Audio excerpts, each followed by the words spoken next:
इस शीट के हमारे लेफ्ट साइड में है राहुल, जो कि बैंगलोर में रहता है, और राइट साइड में है सार्थक, जो कि लक्समबर्ग में रहता है। तो आज हम इन दोनों की सैलरीज का एकदम डिटेल्ड कंपैरिजन करेंगे और इस वीडियो से आपको एकदम क्लियर हो जाएगा कि अगर आप बैंगलोर से लक्समबर्ग या यूरोप इन जनरल मूव करने का सोच रहे हो तो आपके फाइनेंसेस कैसे होने वाले हैं।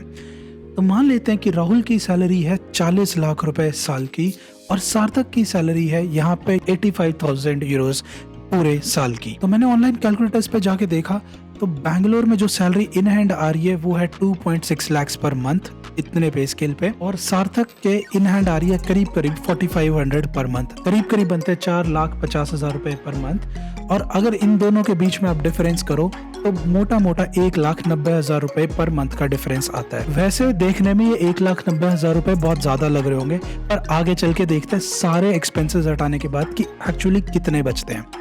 तो सबसे पहले आता है अपार्टमेंट का खर्चा।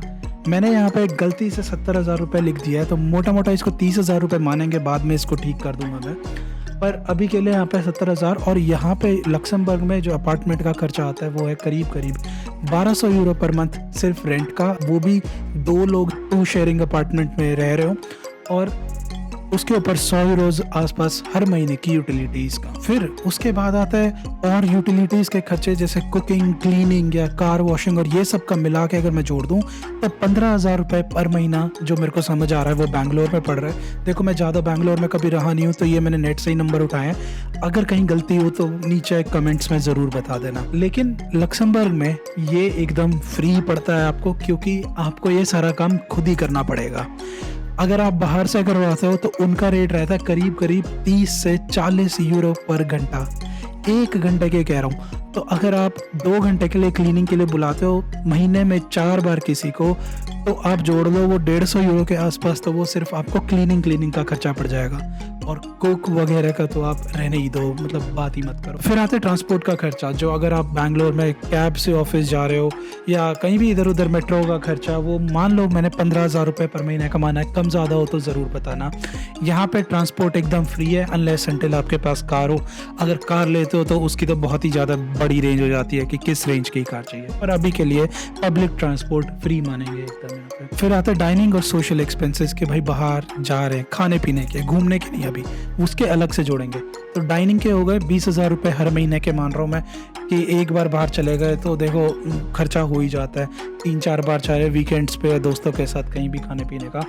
और करीब यहाँ पे क्योंकि सब इतना महंगा है, तो वो मैं 200 यूरो हर महीने का जोड़ रहा हूँ। वो आप बढ़ा भी सकते हैं, कम भी कर सकते हैं, वो आपकी चॉइस के ऊपर है। मेरा करीब इतना ही रहता है। फिर आते हैं ग्रोसरीज के ऊपर, जो खाने पीने का घर में सामान चाहिए, वो मैं बैंगलोर में मान रहा हूँ 15,000 रुपये हर महीने, और यहाँ पे मील वाउचर्स का हटाने के बाद 200 यूरो पर महीने आपके खुद की पॉकेट से मान रहा हूँ।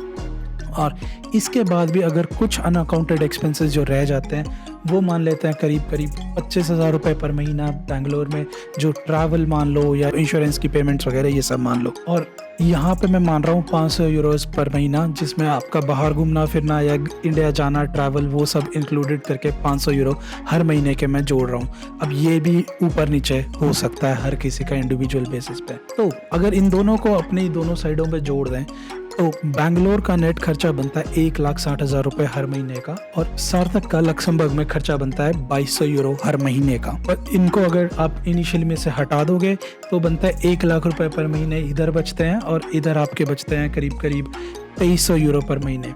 पर इसमें मैं बता ही रहा था कि वो मैं रेंट वाला जो मैंने गलत लिख दिया उसको चेंज कर देंगे। तो रेंट में मान रहा हूँ 30,000 रुपये हर महीने का मैं रेंट मान रहा हूँ, तो नीचे बस 40,000 रुपये बढ़ा देंगे एक्स्ट्रा। तो यहाँ पे बचे आपके बैंगलोर में आपको बच रहे हैं 1,40,000 रुपये पर महीना, और लक्समबर्ग में आपको बच रहे हैं 2,300 यूरोस हर महीना। तो इस मामले में सार्थक की सेविंग्स थोड़ी सी ज़्यादा होती है, जो कि लाख रुपए पर महीना ज़्यादा पड़ती है। लेकिन ये सारी सच्चाई नहीं है। इसके बाद कुछ ऐसे बेनिफिट्स हैं यहाँ पे रहने के जो जनरली लोगों को नहीं पता होते और वो अपनी वीडियोस में नहीं बताते। बस ज़्यादा कुछ नहीं है, 3 ही चीज़ें वो मैं जल्दी से आपको बता देता हूँ। तो सबसे इम्पॉर्टेंट चीज़ जो आती है मेरे को लगता है यहाँ पे है वो लॉन्ग टर्म कैपिटल गेन्स की। आप जनरली जब भी पैसे कमा रहे हैं तो आप स्टॉक मार्केट वगैरह में इन्वेस्ट तो करते ही होंगे। तो अगर आप इंडिया में जब भी उसको सेल करेंगे तो आपको उसके ऊपर टैक्स पड़ेगा 12.5% long term capital gains tax. और यहाँ पे वो पड़ता है एकदम 0%। और ये आपकी लॉन्ग टर्म वेल्थ बिल्ड करने में काफ़ी हेल्पफुल हो सकता है। 6 महीने के बाद उसको बेचते हो तो आपको उस पर 1 भी रुपया टैक्स नहीं भरना। फिर आते हैं लोन्स के ऊपर, आपको घर खरीदने के लिए लोन वगैरह लेना पड़ता है। तो इंडिया में वो रेट रहता है 7% के ऊपर ही देखा है मैंने। अगर नए रेट्स का मेरे को ज़्यादा आइडिया नहीं है तो बताना नीचे कमेंट्स में, लेकिन यहाँ पे वो रेट है होम लोन का फॉर एग्जांपल 3 से 5% के बीच में। वो अलग बात है कि घर बहुत महंगे पड़ते हैं, वो एक सेपरेट क्वेश्चन है और उसकी अलग वीडियो में बात करेंगे। और तीसरा आता है हेल्थ एक्सपेंसेस। देखो वो प्रेडिक्टेबल नहीं होता कि इंडिया में कितना खर्चा हो जाएगा अगर आपके पास इंश्योरेंस है या नहीं है। वैसे तो हमने इंश्योरेंस की EMI इंक्लूड की थी, बट उसमें कितना कवर होता है कितना नहीं। बट यहाँ पे हेल्थ के मामले में आपको कोई ज़्यादा एक्सपेंसेस नहीं होंगे। दवाइयों वगैरह का खर्चा तो फिर भी होता है, लेकिन हॉस्पिटल्स का कोई बिल नहीं आता, क्योंकि वो आप सैलरी में से ही इतना डिडक्ट होके आ ही रहा है। वो जो मैंने इनिशियली जो था उसमें ही काट लिया है। आपके रीलोकेशन से रिलेटेड अगर कोई भी क्वेश्चन हो तो वो कमेंट्स में ज़रूर बताना। और अगर ये वीडियो आपको एकदम क्रिस्प और इन्फॉर्मेटिव लगा हो तो सब्सक्राइब करके लाइक ज़रूर कर देना। मैं हूँ आपका एक्सपर्ट फ्रेंड साहिल।